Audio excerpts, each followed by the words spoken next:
अस्सलाम नाज़रीन, Sindh online TV में भलीकार आवा है मोहम्मद पहर शामिल करूं था हिन वक्त जो खबरों। नाज़रीन, सगियूं ऐं भरपासे में कणक जी फसल तैयार थी वई आहे।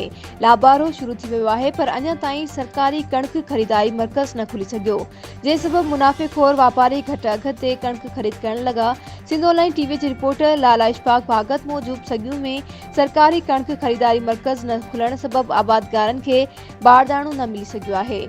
बारदानो न मिलण सबबि आबादगारनि खे करोड़े रुपयनि जो नुक़सान पवण जो ख़दशो आहे, जॾहिं त कणक जो फसल खुलियल आसमान हेठि रखण करे बरसात जे इम्कान सबबि कणक जी फसल खे कापारी नुक़सान पहुचण जो ख़तरो थी सघे थो।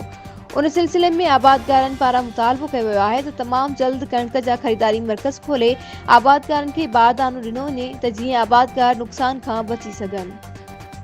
वधीक ख़बरुनि अपडेट्स जे लाइ ॾिसंदा रहो सिंध ऑनलाइन टीवी।